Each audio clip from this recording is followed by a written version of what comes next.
All right. Hello, everyone. It's always a little strange with a 30-second delay, but hopefully you're all seeing me now. Hello and welcome. Thank you for joining me. What's up, Evil Cerise? What's up, Time Traveler? What are you waiting for?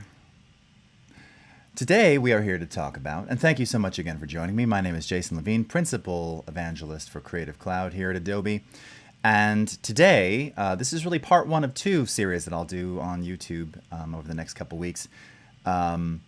It's based around sound design for film, video, and games. And today we're going to focus a little bit more on accessing some cool content that you can start with. Not that this is meant to be a follow-along, but it is something you could do. Also just giving you access to sound design elements that you can use royalty-free in any of your productions. So we're going to start there.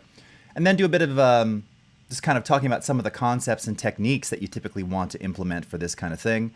And then we'll kind of wrap up. I'll show you some examples. And we'll get into a little bit of it today. And you'll see a little bit of some stuff that I did for one particular online game, as well as a video that I've shown many times here on the streams. Oh, we've got a lot of hellos in here. Hello, everyone. Hello, Desiree. Almuiz Bila, Serat, Alexa, Simon, Beso71, Peter, Donovan. Very nice to see all of you. Thank you so much. Anita, how are you from the UK? Matthew, what's up, dude? I owe you a reply. That's right. I've been on a little PTO over the last couple weeks, so I will get back to you. We've got some stuff to do together. Time Traveler, yeah. Oh, well, you know. What's up from Sudan? Hey, nice to see you. Hey from Hoboken. Oh, I should have known, Jokin Boken. That's what that is. Okay, very cool. Sarat, great to see you. All right, so let's, we've got an hour here. And M&G Dubstep, hello. Learn Again, hello. From the Congo. Oh, wow, fantastic. So great. Demetrius from Brazil. MD Saqib Malik from Pakistan. Really, really nice to see you all. And hello, another Simon. Staj Duhar. Very nice to see you all. All right, so I'm going to switch over my machine here. Now we're going to start. I told you. Hi, Chris Peterson. We're going to start by giving you access to a bunch of files that you can use for sound design. Now, this is frankly whether you use Audition or not. I hope you do. But we have something called loopology. And let me go ahead and switch my screen over here. Now, this is not new. This is actually something that we've been offering for many, many years. And it's fairly buried on adobe.com. So what is this? Well, this is kind of the foundation of a lot of the sound design that I do.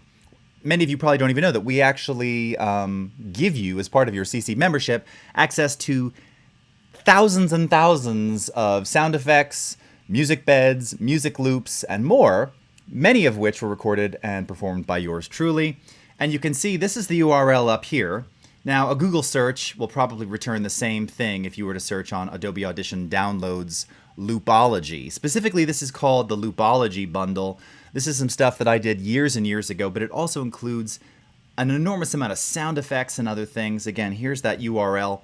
If you wanted to copy that down, you'll be able to watch this back on the replay as well. You can also go to my blog, budajumusic.com, and I've got an article on there with the URLs and how to access it.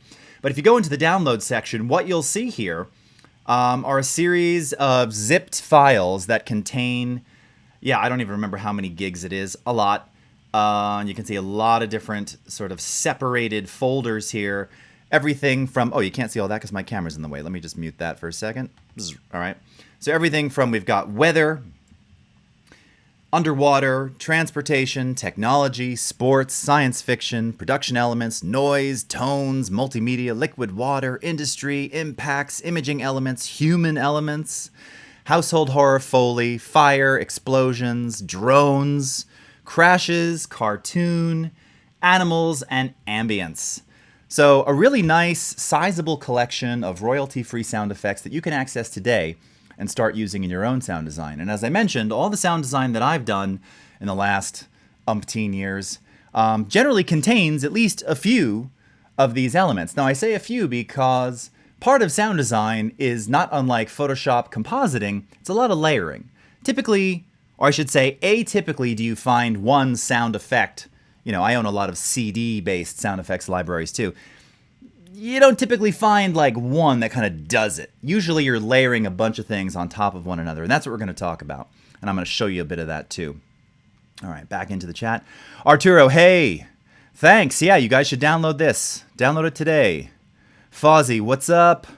Jonathan, BX Live. Nano Lopez from Argentina. Very nice to see you. Sweet. Scott from Greece. All right. Javier De Haro. What do I think about Lander? Curiously enough, Javier, I actually, I'm a subscriber of theirs. I've used it for the last 2 years. I don't use it for everything. I do, for those of you unfamiliar, Lander is an online mastering service. You can have your music and your sound files mastered. Oh, and thank you, Evil Cerise has already posted the link. Where would we be without you, my friend? Landr, Lander. It's great for mastering. You know, it's good. They've made a lot of improvements since I started using it, and it's getting better and better. I don't know if I would do another year. I'm already factored in for a year, so I'll keep it. But it's a good deal. It's a pretty good deal, and the sound is definitely great. Hey, Vanessa. Nick Tunn. All right. So, hey, Jorge. Thank you so much. Okay. So, now you know how to get sound effects and kind of get started. Now, let me just show you real quickly. If I go into my media browser here, and if I can remember where these things are. Sometimes that's an issue for me. Good. Okay, here we go. All right, so here, this is Loopology. Now, again, Loopology contains music loops. So if you're doing any kind of looping, all of these were recorded by yours truly, performed by yours truly with a host of other special guests. It's all original royalty-free played content, very useful, music beds, sessions, and so forth. But where I think you're really going to find a lot of really great, useful stuff is in the sound effects here. Now, I didn't even download all the collections, but just to kind of give you an idea, if we were to go into something like ambience, you can kind of see exactly what we're dealing with here. And if I turn on, I've got my autoplay on, just to kind of let you hear what these things sound like. So everything from like air conditioner, let's hear what this one sounds like here. All right. To auto detail shop, repair shop, repair shop with air compressor. You get the idea. Ambience, basketball game, girls junior varsity sideline. Very specific. Okay. Could be anything. Somebody just scored. Okay, so you get the idea. So these things are very, very intensely named. This is where, you know, having a search is very useful. But you're just going to find so many things in here, and this is a great way to get started. And one of the things that I wanted to start with first is actually some sound design that I did for a game that's available. You can also play that, called Bubblecano. And I know Evil Cerise and some others have seen it and heard it more specifically. Let's go back to the browser just for a second here. And I've got a favorite set up for this. So first I'm just going to load up the game here. Again, this is the URL if you're so inclined. All right. Bubblecano. Look at what comes up. Bubble Tea, Bubble Guppies. Okay.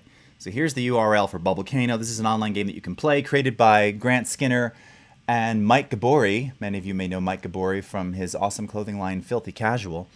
And last year I did the theme song and sound design for this game that you can play online. So I'm going to click on this. It'll play the theme song, and then I'll go into the game just so you can kind of hear the sound effects and get an idea of what I did, and then we'll kind of break it down. All right, so let's take a quick look and listen to this. Here we go. Bubble, bubble, bubble, bubble, Bubblecano. Animated shaman, great, saving friends from a fiery end. Bubble, bubble, bubble, bubble, Bubblecano. Watch out for the red hot lava, blow your bubbles to the sky. Save your peeps and save the day, unless a shaman wouldn't try. Bubble, bubble, bubble, bubble, Bubblecano. All right, so the idea is we're trying to catch these little dudes in bubbles. All right, I'm gonna let one fall into the lava.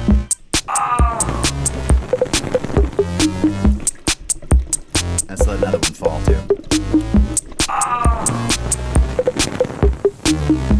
All right.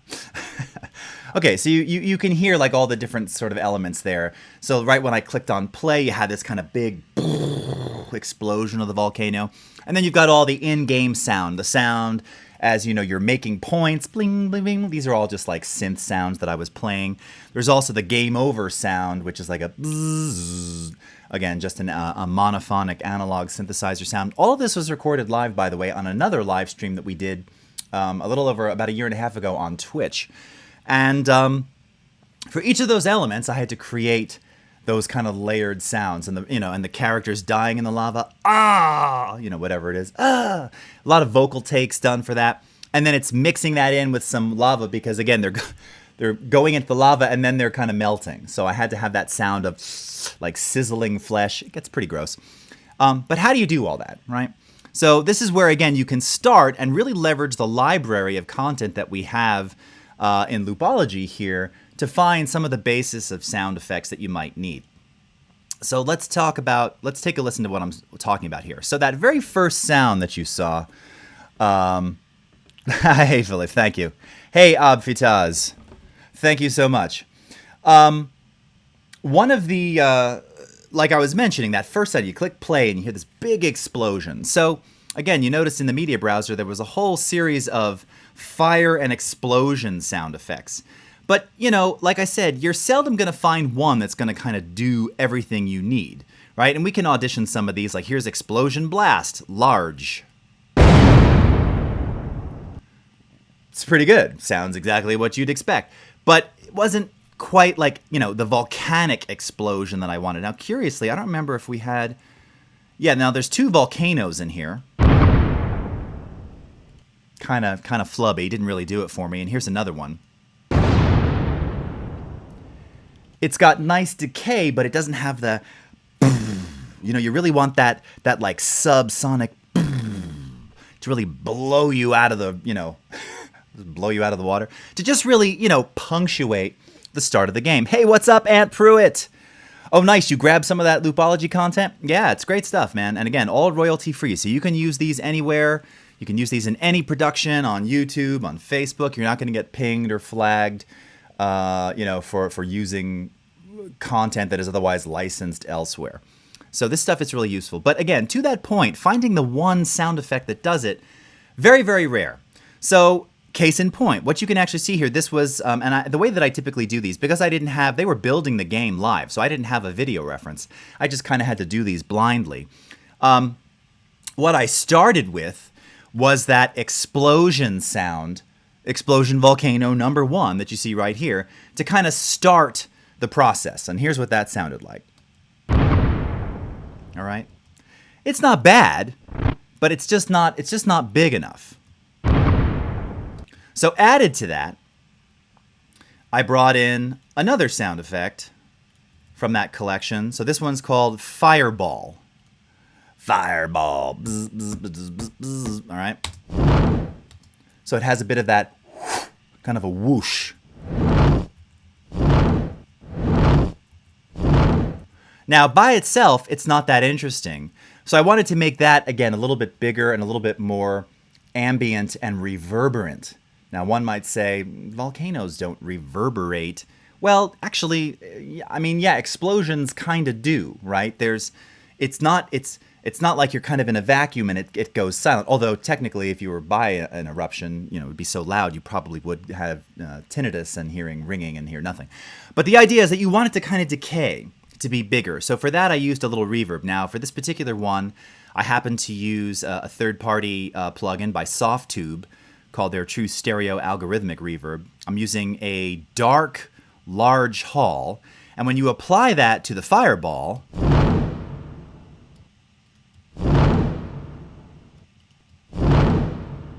it just gives it a nice little reverb tail. Again, that tail is going to trail off on screen as you enter the gameplay. So this is nice for transitioning. So here it is without, and here it is with. And now if I bring that explosion, the first explosion back in, all right, it's getting there, but it still doesn't have that punctuation that I need, that real smack, crackle, pop. So you can see down below, I added in another one of those volcanic sound effects, which almost sounds like a gun. Now you might be saying to yourself, a gun, how's that going to work? Well, again, we're looking for something that has a short attack transient. You got to get creative. I've done stuff where sometimes if I couldn't find something, I'll record myself banging on a desk with a boot or a piece of wood or a shoe just to get that thud, that attack. So when it's all brought together, I brought in 2 additional elements because, again, it's going to trail off a little. So one of them was a little bit of crackle, which is up here. Take a listen to this. Oh, sorry, I've got the explosion on down there. So here's the crackle. And you can see this one's called Fire, Building, Debris, Roar, Heavy Blaze, Low Rumble. So it's got some subsonics in there. And I also added what I called lava bubbles.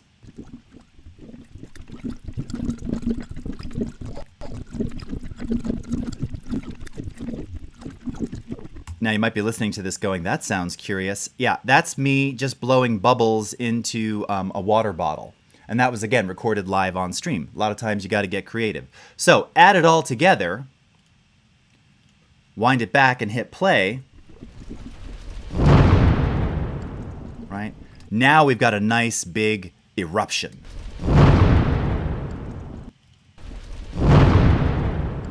Okay? So again, the concept, the idea, hey, what's up, Bill Vincent? Hey, Anil. The concept of layering sound for sound design, something you're going to have to do all the time, right? Very seldom you're going to find just that one sound effect that's going to do it. Okay, so that kind of gives you an idea. So let's go into another session here where we actually start building some things up. And let's see. Oh, actually, I think that one has additional elements too that I wanted to showcase. Yeah, maybe we'll just scroll up a little bit here. Okay, yes. Again, I don't do these in any particular way. It just kind of depends what it is that I'm doing. All right, so let's take a look at some of these things here first and some of the simple techniques that I use to make things bigger or just seem bigger than they are. All right, and actually we'll go into this one. All right, so here we have, again, this the character dying in the lava, okay? So that began simply with just a sound of me kind of dying. I probably did about 30 of those. Now, you see that it's on a stereo file. It's in a stereo file. It's really recorded mono, but it's the same thing in both channels, okay? So, first and foremost, to make this just a little bit bigger, this is an online game, assuming people are probably wearing a headset or at least in stereo speakers. You want to give this some dimension. And a mono voice isn't going to have that. Now, I could pan it and add reverb and whatever, but a really easy way just to give something a little bit more stereo effect is to use Audition's classic delay. And inside the classic delay, now we've got lots of presets here. Some of these are okay. I don't typically use them because I know exactly the timings that I want to use. Here's a tip. Here's a technique. Take note of this. You can use this for everything. This is also very commonly used in radio imaging. So when you hear, KSL X, they use this exact same style delay. When you hear kind of that voice and left and right and it just sounds huge, this is what it is. What is the technique? So you've got a mono signal feeding a delay in the left channel and the right channel. You're going to have a delay time of minus 37 milliseconds on the left and a delay time of plus 37 milliseconds on the right. And you can see I've got the mix at about 75 and 65. I've got a little bit less of the wet signal on the right channel. Again, that's going to allow you to offset it a bit to give you just a slightly more stereoized effect, for lack of a better word. Oh, whoops. I didn't mean to do that. Shoot. Ow. Nuts. Sorry. Keyboard shortcuts, which is why I never use them. Let me go make this back to my settings again here. So we'll do minus 37, like that. Plus 37 here. By the way, just like in After Effects, if you hold down Shift, as you're dragging the hot text, it'll increment faster. Smaller increments when you're not holding down Shift. Okay, let's go to around 65. So now, when we just play this back, Let's loop this. Here's before. And here's after.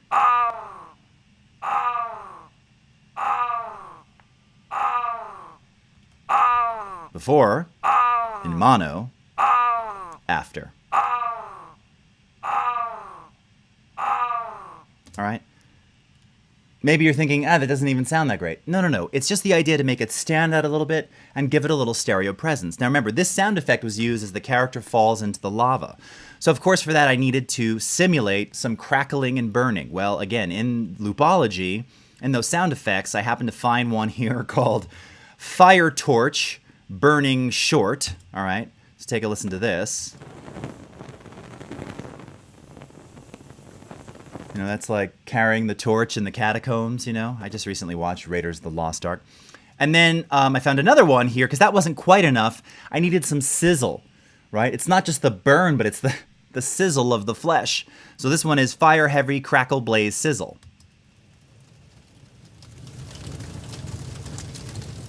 Okay, it really sounds like there's like wood burning in there. So I didn't need too much of that. So bring all these together. Do the same thing here.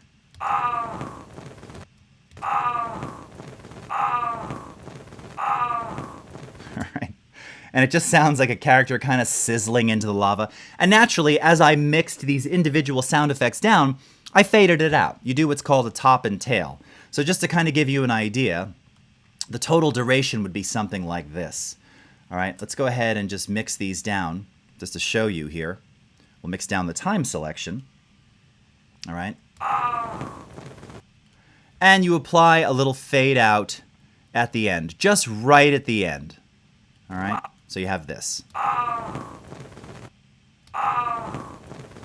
And you can determine how much of that tail you want. Also, the game developers, they actually had me give them a little bit more. They were controlling some of this as they were coding the game. Now, I saw somebody was just asking a question about how much sub to add. And that's a great question because, yeah, it really depends on, you know, what the content is. You know, first and foremost, it makes sense if you've got a subwoofer, it's really going to allow you to kind of hear a lot of that much better than if you're simply in stereo speakers or headphones. And I talk about that a lot because everything these days, I don't want to say everything, but most things these days are mixed with subwoofers. So because of that, it's a good thing because now people kind of control what goes to the sub a bit more discreetly. However, you also have to keep in mind that it's very easy, if you're not used to mixing with a sub, to have a lot of stuff go there unnecessarily. So this is typically where you'll use something like a high pass filter. High pass, low cut, meaning that you'll allow all frequencies, say, above 80 hertz. Now, 80 hertz is not subsonic, that's just low frequency. But like, you know, I don't need a lot of low end in that. So I can cut off everything below 80 and just let everything above 80 hertz pass through. But maybe in some of that crackle, I want a little subsonic. I want some 20, 30, 40 hertz in there. So you have to listen. You have to have a good listening environment. You know, someone says, like, do you need expensive speakers, cheap speakers? You know, whatever you got, right? Whatever works. It may not be the best mix. Try it out on different sources. And then again, you can use services like Lander, Landr, to actually master them for you if you're not comfortable doing that and make them super, super loud. So yeah, it just really depends on the story and content. Yeah, Solar Twin is saying too, yeah, like you want dialogue to be dynamic, but subtle as possible. And it just depends, you know. Again, for this kind of sound design, everything kind of needs to be fairly upfront, but you still want the dialogue to push through. So I didn't compress that dialogue at all. I just kind of offset it against the sound design. Zangief, thank you so much. AS, yes, we're going to get to syncing to visual in just a little bit here. Very good. Okay, yes. Just looking back here. Sweet, okay. Hey, Perspective Caribbean, how are you doing? Okay. Pierre Julien, very nice to see you. All right, so back to this. Now, just in terms of acquiring different sounds, and we're going to now kind of make up one here. I found this kind of raw raw piece of footage. Now, again, this was from a live stream, so you can even hear me talking. This was all recorded on a live stream. So we'll do a couple couple takes here. So this is shooting. We've got 7 minutes left. Okay.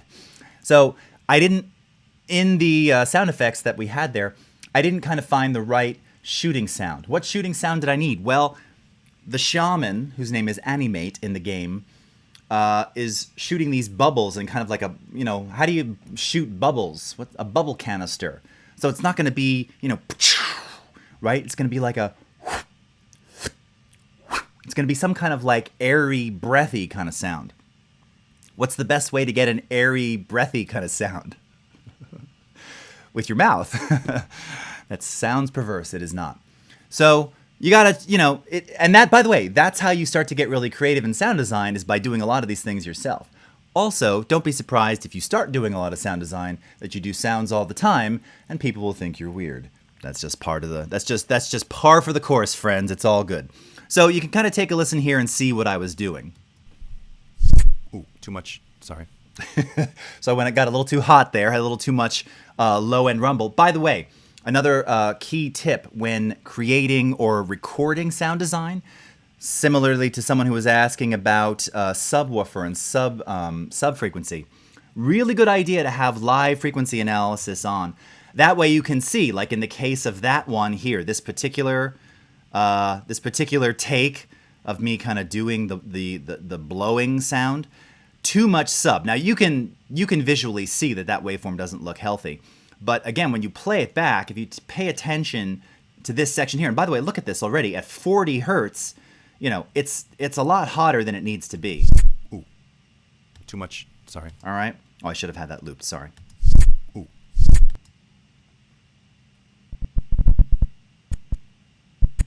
Yeah.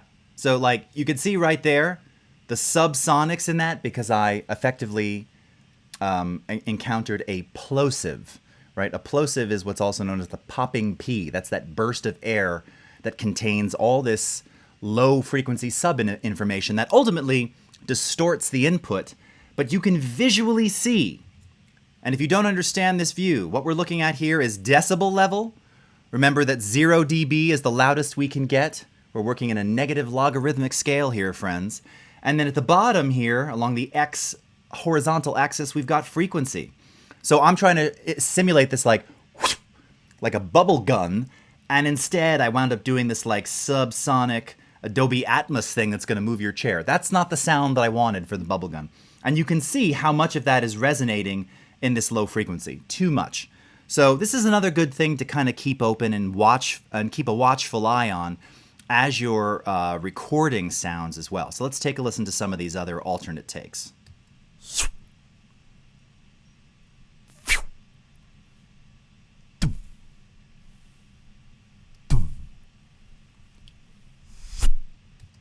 Not bad. That one's a little bit reversed, but it kind of has that like, if you play Nerf gun, sometimes when you're cranking the Nerf, it's a weird mode. You can't see my hands down here. These Nerf guns now, like, is it called the Rival? I can't remember which. My creatures have them. You have to like engage them, and they make this like air kind of sound. So a combination of all of these things is probably what we need. Also, perhaps some other like ambient or maybe some kind of science fiction-y sound effect. So let's go ahead and do that. So typically what I'll do is these will all be assembled just as you saw before in the multitrack.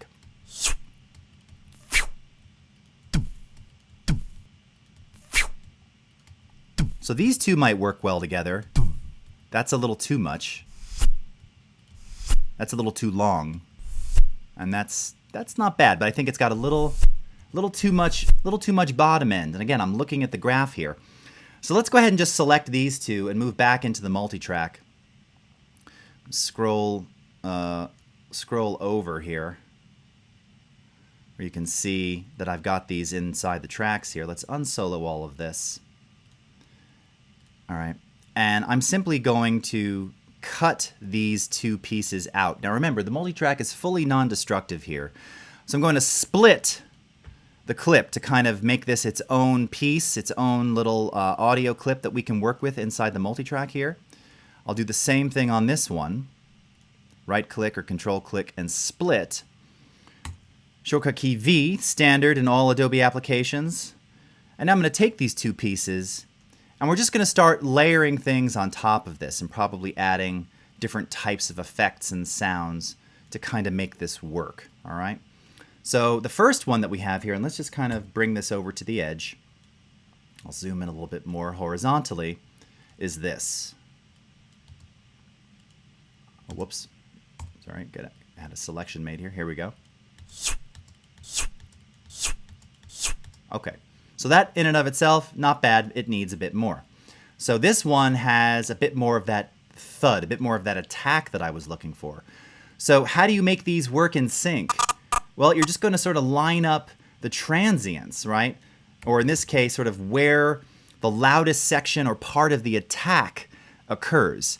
There's no discrete science to this. A lot of times you're really just kind of using your eye to determine where the fall off should be. But these two I think are going to work pretty well. Let's take a listen.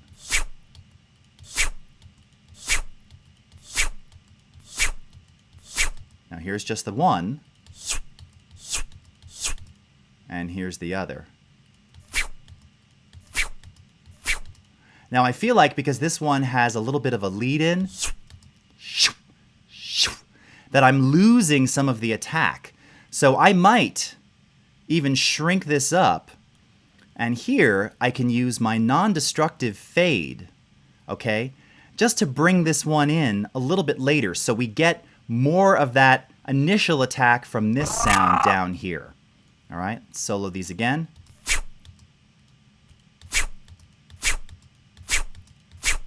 Nice. Okay. Now, what about in terms of like stretching or modifying the actual pitch or timbre of the sound? Well, you got a couple different ways you can do it. Now, if you simply want to elongate or stretch something out. Hey, Mohammed, what's up? You've got a couple different methods here. Up in the multitrack, you've got something called our global clip time stretching icon. When you enable this, you'll see that on your waveforms, you have these little white triangles in the corners that give you a time clock and a stretch tooltip. And this will let you do, this will let you do just that. You can grab these and it will adjust the timing, the duration of the clip in question. Okay, now I don't necessarily want to do that. Actually, what I want to do is adjust the pitch of this. I want this to be a little bit lower. So I'm going to pull up my properties panel. Let's dock this over here. Actually, you know what? I'll dock it up here just for a minute so you can see. And we'll go into stretch. Make sure I've got my clip selected. Now for mode, I'm going to turn on real time. For type, I'm going to choose, in this case, monophonic. It is a monophonic sound, meaning a single sound, a single note created by the human voice. All right, if you had two voices playing, then you would probably choose polyphonic. You can do a couple different things with this. Now, something that I'll often do, because I just want to kind of change the pitch and the timbre of this, is I'll go into what's called the vary speed mode. And this will allow me to adjust the pitch simply by changing duration if I want to do that. But it's going to have kind of a nice natural sound, but you see it adjusts the duration. So that means I'm going to have to actually move this in time. So if you don't want it to do that, this is again where you can choose something like monophonic. And in this case, we're just going to just adjust the pitch, keeping it the same duration. So let's go ahead and like bring this way down.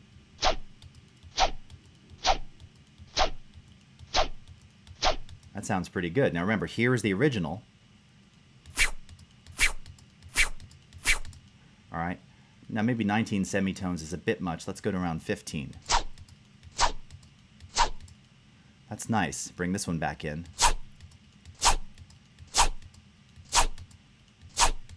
Okay. And now we're getting somewhere.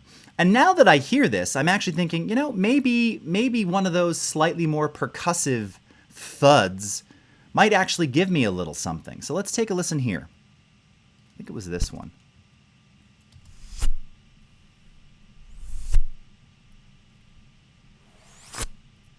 A lot of inhaling air there.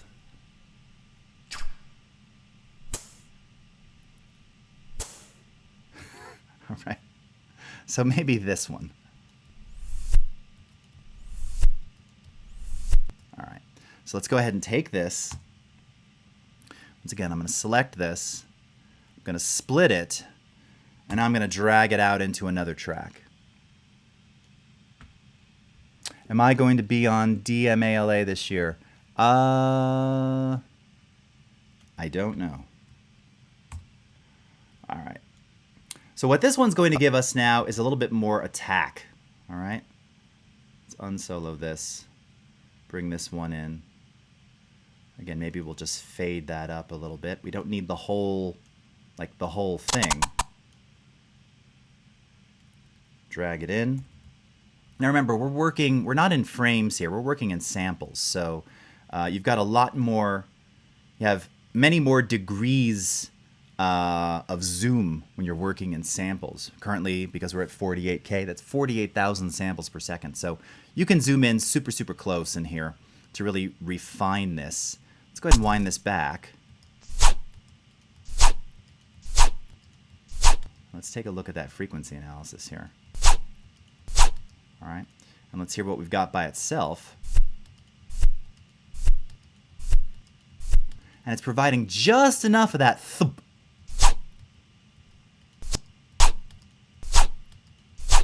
Now I might even back this up a little bit so you kind of feel it and then hear that whoosh. Yeah, that's a little too much. All right, I had it just right. I had it just right the first time. Okay, perfect. All right. Now again, for something like this, what I might do to give it a little bit more space, I don't want to add any delay or effects to those bass frequencies.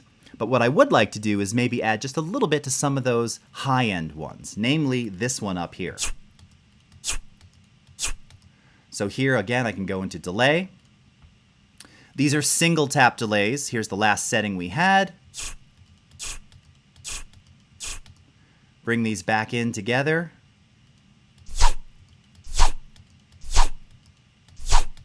And maybe we'll add just a little bit of ambience to that middle one here. So for this, I'll go into something like our studio reverb. Maybe choose our room ambience preset. Solo it by itself just to give it, again, a little space. Maybe a little bit more. So it's not so dry. Here's the original. Here it is with a little bit of reverb on here. Bring it all in together.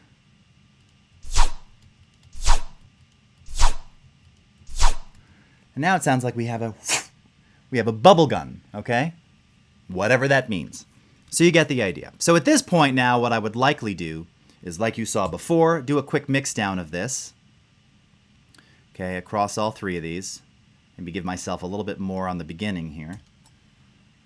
Right click and mix it down. Time selection. All right. And now we've got our bubblegum sound effect. Okay. Now that might not be your bubblegum sound effect, but this is mine. Okay. This is what I liked. All right. So it's really, again, it's entirely up to you how you kind of want to stylize these things and the kinds of sounds that you want to make. Now, if we go to this other session here, I just want to show you some of the other things that I did just in terms of the actual sounds involved. Let me see, what have we got here? Not the most ideal. Right, here we go. Pop sound. Yeah. So the bubble pop, okay? When the bubble actually pops, what does that sound like? Well, you can probably find like popping balloon sound, but that's a bit too much. I kind of want to just like, if you pop a bubble in the air, it's kind of subtle, you know? It's almost cartoon-like. So what did I do? All right, that's how I did it. So take a listen here. I might need to increase the volume on these so you can hear them a little bit better. All right.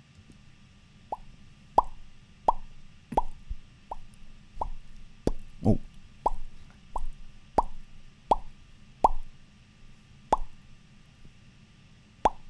That was a good one. And I think I even did some that were like that. A little bassier there. Okay. You get the idea. You got to use what you got to get what you want. You got to use what you have, and I couldn't find the right sound effect, so this was perfect.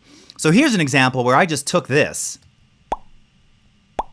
All right, let's copy that to a new file, and I'll just show you kind of destructively here in the edit view. All right, take something like this. Let's first convert this to stereo, because these are going to go into a stereo game. We'll keep it 32-bit, same as source. Make it stereo. These were 48K, so let's not convert. Let's keep it 48. All right, something like this. All right, and maybe again we'll take a combo of things. Maybe not the echo this time. Maybe we want just a little bit of ambience, right? What does that bubble sound like? Well, when I think of bubbles kind of popping, again, it just has like a little bit of a reverb tail. So ambience can be your friend. And for something like this, now this is interesting, SFX ambience, I wonder what that is. What's interesting here is that, again, I want that sparkle of the bubble to come through. So in terms of the high frequency cut, I want to leave all those high frequencies in there. I want to make sure that those are resonating in this ambient environment. I'm cutting off everything below 265 hertz. None of that is really in that anyway, but this one would have had it because there's a lot of air coming out of there. So I just want to make sure I don't reverberate anything in the low or low mid or bass frequencies. And typically I'll keep my dry at 100, sample the wet, and let's take a listen here.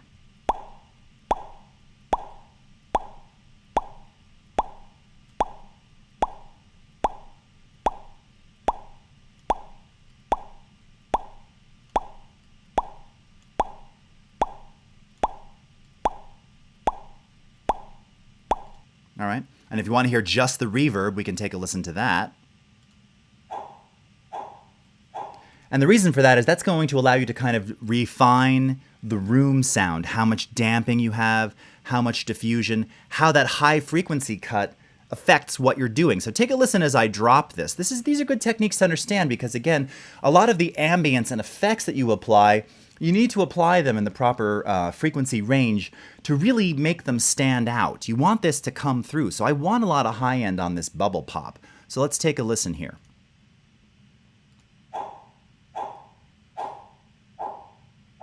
So you can hear it's very muddy when I'm cutting off everything above 1100 hertz. But as we bring it back in, right, there just isn't much above 11K. But now you can really hear that. A lot of diffusion, no diffusion.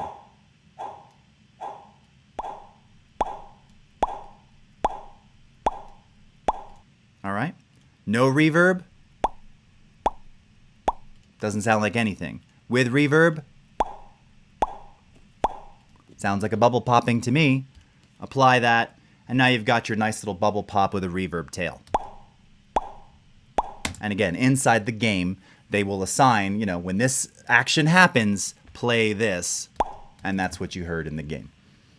All right. Oh, thanks, Scott. Thank you. All right.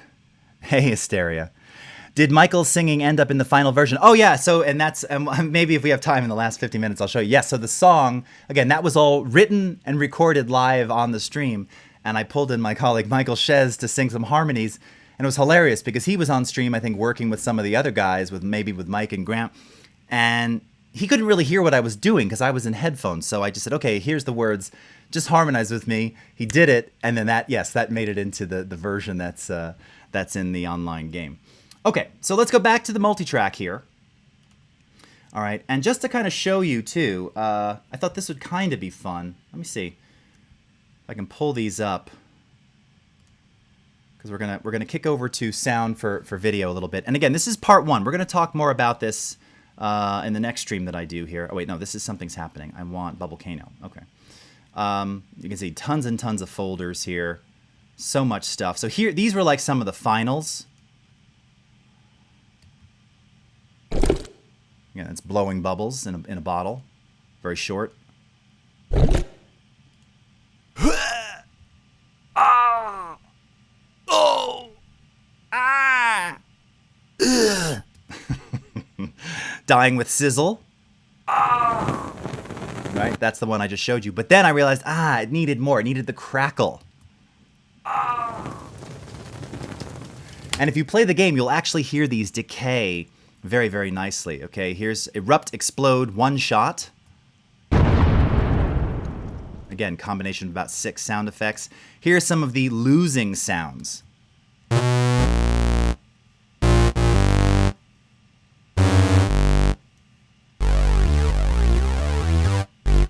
right, here's the bubble pops. These are the final ones.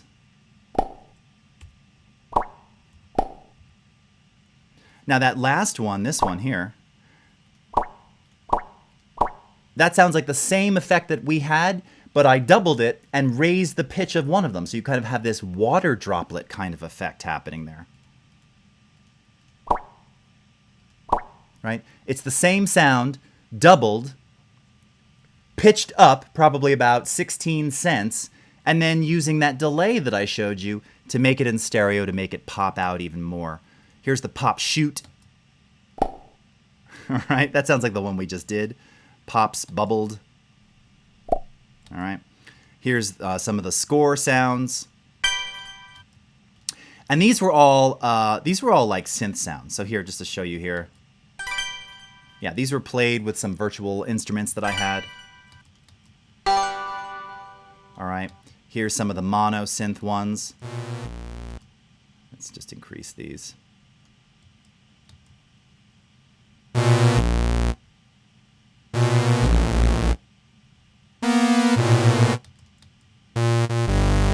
Right, and for these, I'm just playing 2 keys with minor second intervals. Gives you something that's very dissonant. I'm also using a sawtooth monosynth, so it gives you that nice buzzy, and it feels kind of like, we were kind of going for that retro-y 80s kind of sound. All right, so you get the idea. Nice and buzzy. Again, take this, copy it to a new file. Now this is already this is mono, but here's where, again, we could use something like a nice amount of delay on here. Just really makes it stand out, right? Here's the original. Sounds good, but it's very upfront. Here it is with a little bit of stereo delay. And it just kind of punctuates it a little bit more, all right? Hey, Tackle Boys, what's up? All right. Okay, so let's go back here now, and again, we'll come back to some of this, but I wanted to open up this other session that I did with Michael regarding syncing sound to picture and doing that workflow here in Audition. So I've shown this many times before. This is this fake trailer that we did for a film called Something's Happening, and I've separated out only the sound effects for you to hear in this one. So take a quick listen. We'll listen back to this. And this is just the sound design from this piece. And then we're going to go ahead and kind of build some sound design in here. Okay, here we go.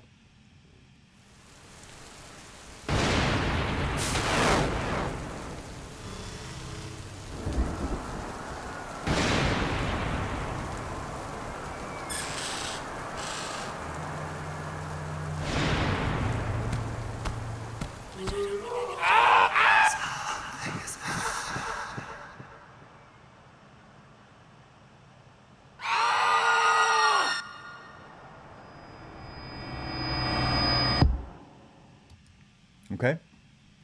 Cool, creepy. All right, before I get into this, Ant was just asking, can I please give a few quick recommendations for mics if you're doing your own recording, even if it's something like a Zoom recorder? Yeah, definitely. So, now there's so many Zoom variations out there. The Zoom H4n, H6, I have an H2n. They're all of those can do a pretty good job of recording it, these days. I mean, the thing is now, it kind of just depends what kind of sound you're going for. Now, if you're doing stuff where you're voicing a lot of things, I typically will always use a condenser mic, and I've shown it many times on stream here. This is using the same mic for 20-something years. This is the AT4050 multi-pattern condenser classic XLR vocal microphone. Condenser is going to give you, again, it's going to give you a lot more of that high frequency information as opposed to a dynamic mic like a Shure SM58 or an SM7. So a bit more clarity, But you also have, sort of a smaller SPL, sound pressure level, so you got to be a little bit more careful. This is where using something like a pop filter is very useful. But it's going to give you all that clarity. Again, for a lot of these sounds here where I was screaming and doing stuff, I wanted like glottal sounds. Those are all of all that stuff, if you're into ASMR, that's the stuff that gives you chills when you listen in headphones. You want a condenser mic for that. Not that you can't do it with a dynamic mic, but a condenser is really good. Now, in terms of sort of popular USB flavored and even non-USB flavored computer mics, so Audio-Technica makes one that we use in the studio for Adobe Live. It's the AT Audio-Technica 2020, and they also have a USB model. It's a condenser mic. It looks a lot like this, significantly cheaper, and sounds great, all right, and can take a licking and keep on ticking, as the expression used to go. Again, a lot of people use things like, the Blue mics, Yeti, and all of those. For me, and I've said this before, they're great mics, and the microphone sound is all dependent on who's speaking on it or what it is that you're doing. For my voice, there's not a Blue mic that sounds good for me. They always sound bright and thin and tinny, and it doesn't work for me. For some, it works great. So you need to listen. But again, if you're doing kind of basic Foley recording, or you're doing like, Foley is, it's the running, stepping on bricks. It's all the heavy breathing and panting, all of that kind of sound design that you're capturing. Zoom is a great choice. One, because the microphones can handle higher sound pressure levels. Two, they've got some built-in windscreen technology in them. You can also do additional windscreen, so you don't have to worry so much about popping Ps and plosives and sibilants and stuff like that. And they're just a bit more durable, and you don't need to be in a studio environment to use them. So it really just kind of depends what you're looking to do. The only thing I would probably say, not the most ideal for recording sound effects for sound design, would be something like, like a headset mic. Not that you can't. I've done it. It's just that these are, they're okay. They have the frequency response is actually okay on them. I really can't say anything bad. I've used them. They work. It just means usually a little bit more post-processing. Similarly, a lot of the headset USB style microphones that, sometimes they're dynamic, sometimes they're condenser. It just, you just have to kind of listen. A lot of times I have some older Logitech ones that are very mid-rangey. They sound like 80s football broadcast mics. And by that, I mean, if you ever seen like old films or newsreels where the commentators are doing like a football game, it's always kind of in this sort of range right here. There's no bass, there's no real, and that is of course the way they're talking as well. But it's also just the EQ curve.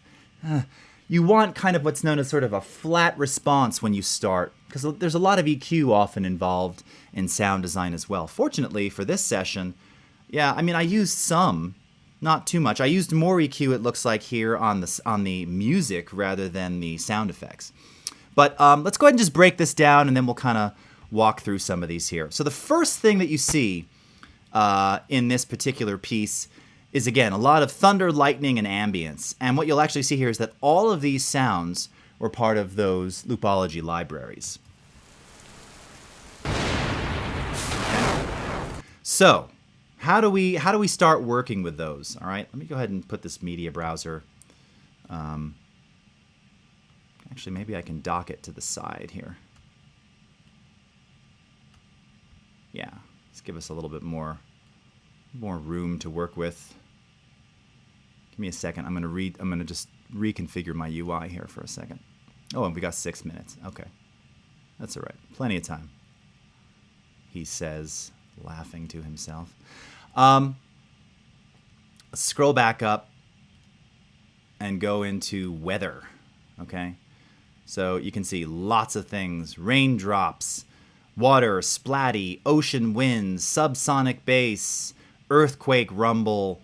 So, it's just a matter of finding what works. So I started out with a very basic weather ambience, heavy rain, thunderstorm. Okay? But part of this footage was getting those, lightning blasts to resonate. So for that, I needed to find lightning sound effects. Again, we've got tons of them in here. This one, in fact, is called Weather Storm Lightning. So I made the I made the, I had to shorten this so I could read all of these. So it's going to be a little bit harder for me to find them. Here we go, is like some weather, thunderstorm. Some lightning happening there.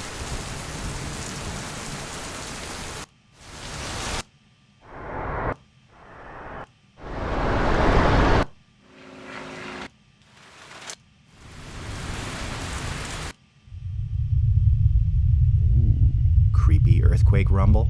Okay. So really, it was just a matter of finding the right sound, which in this case was this.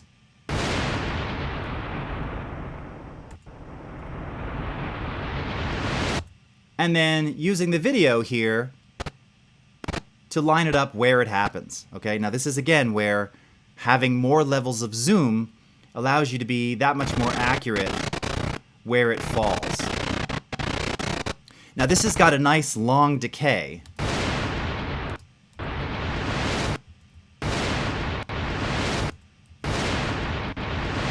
And you can see it just works. And when you have the other rainstorm behind it,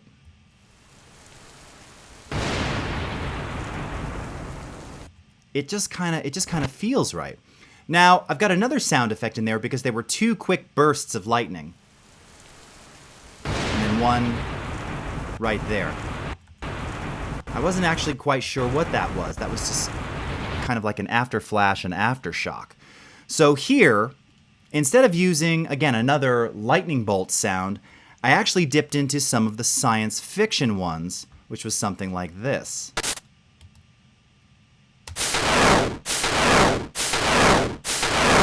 All right. Now you might think, how the heck is that going to work? Well, let's go back into the multitrack and you'll see.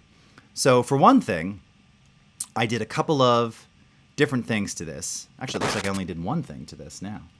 Yeah. Maybe just some track effects. Oh yeah, that's it. Okay, so to really make this one punctuate,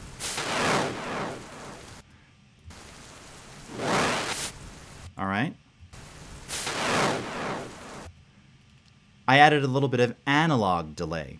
Now this particular delay is not a slapback, it's not a singular or a single shot delay. This one has multiple repeats or multiple taps. You add additional taps or repeats by increasing the feedback slider here. So I've got feedback at around 25%. So again, just to kind of give this one its own feeling, its own flavor, a little more punctuation, and to differentiate it from that first lightning bolt, I line them up visually, right? So it needs to start right about there. And you can again see that, that attack transient. I keep moving around here.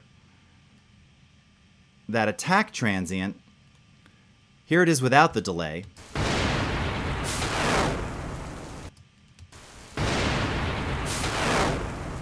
Sounds okay, but give it a little bit of a delay, give it a little bit of space.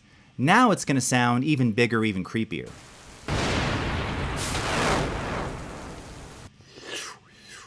Kind of tapers off, right? Lightning, like the sound of lightning and thunder. Lightning has no sound. The sound of thunder and lightning, it reverberates, right? It echoes. So it's legit to do that. And actually, if you look down here, what you'll see, again, to increase all of the various sounds, at some point, I introduce another sound effect here, a different one. This weather ambience hurricane storm wind.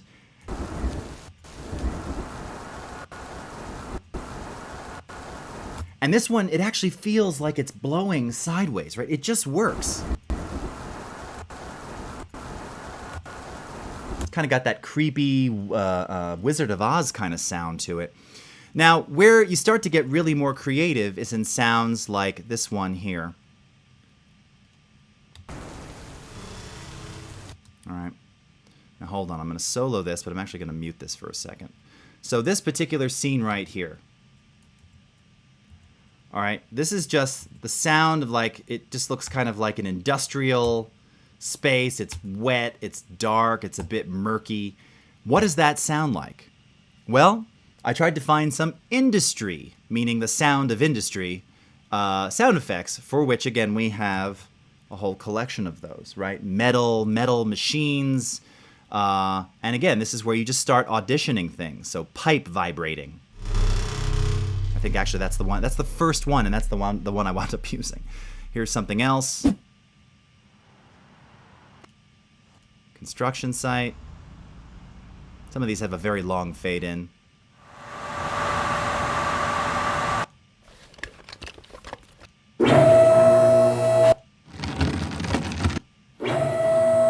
All right, you get the idea. So it wound up being this industrial pipe vibrating. So check this out. Wind it back. Just play this one here. All right. Now, this one again, just to offset it, just to make it even creepier and bigger. Let's bring the other sound effects in for just a second here. I used that same stereo delay technique. All right, so here it is without the delay. It's already got some ambience. It's already in stereo. I just wanted to make it stick out even more to add a little creep factor to it. And here's what that sounds like. And when you bring in the sound effects of the background, the ambience, the rain and the weather, here's that now.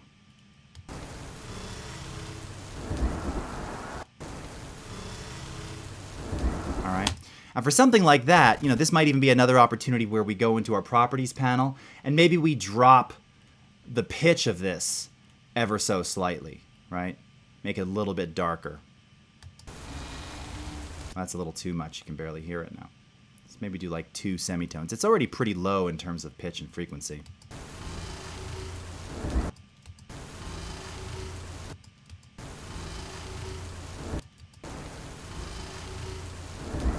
That actually, and it almost feels like that is like kind of following the motion of the camera. I just dropped it in exactly as you heard it, just lining it up in time. And again, if you've got markers coming from Premiere Pro, now curiously, I didn't even have them in there at the time because I was using this kick drum up at the top to kind of punctuate the cuts, right? So I know that at the beginning right here, this is where this shot comes in. This is where this shot comes in. This is where this shot comes in. So it was really easy to line things up and to not have to guess. Also though, because you can zoom in quite freely, you've got a lot of flexibility in terms of synchronizing everything together. All right? So again, just to kind of show you now with everything, let's bring everything back in because we're up right at the top of the hour here. This is just part 1. We're going to talk more and actually build more of this from scratch in part 2 later this week. But let's take a listen to the final one here.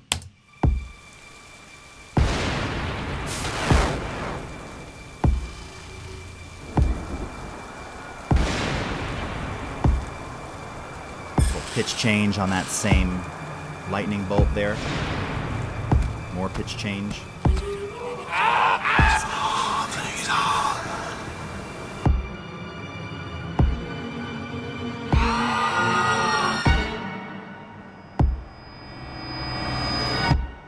Now, one last thing I wanted to show you there is the concept of using reverse files, okay?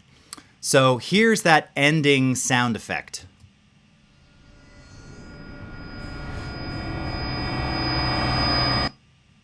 In fact, what this was some kind of industrial machine, I think, just like, and I did a little fade out on it. So here it is in its original form.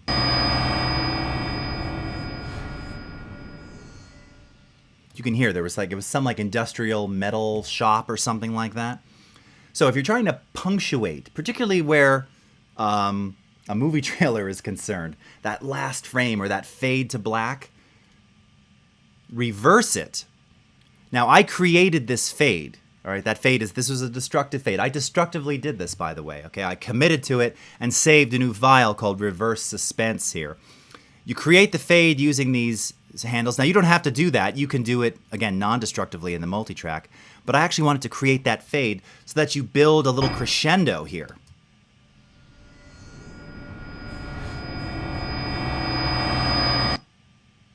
Right?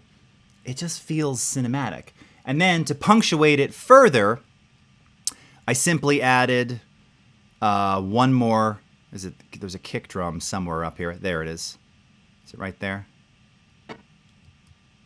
Oh no, that's strings.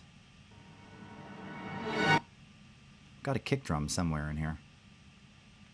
All right, I don't know where that is. But yes, there's a kick drum somewhere in here. So again, it just kind of punctuates it even more.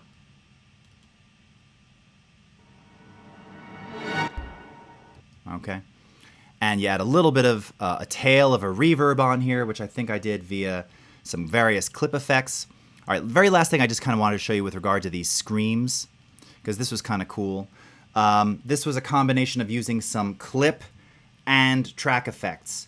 So the screams, these were also, this was a combination of different human sounds in that loopology library. And this is what the original sounded like. Okay, well, again, multi-layered original. So the first thing, again, just to make it bigger and in stereo, I added a little bit of that delay. And then at the clip level, I added a little bit of convolution reverb. Our convolution reverb is a really powerful, beautiful sounding reverb that has incredible digitally sampled impulses of real spaces, real environments, including things like halls, inside of a car, locker room, living room, tunnels, classroom.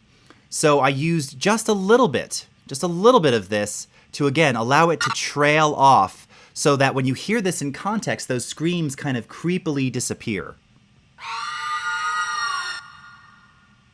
Right? It's a very sharp cutoff. But you just have the tail of the reverb, and we can even make that even more pronounced. Right? Add everything back in together.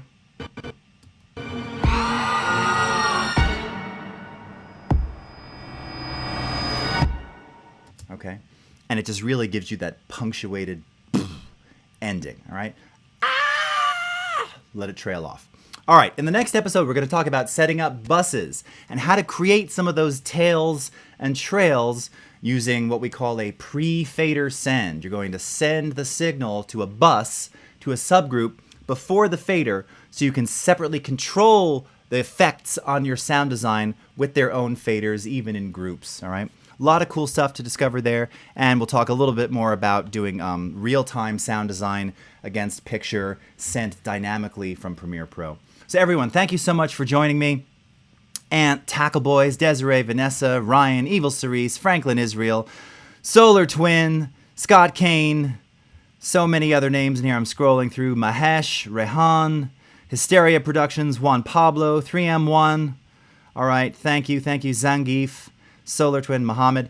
Really a pleasure to have you here. Again, you'll be able to watch this replay on YouTube right after I stop the stream.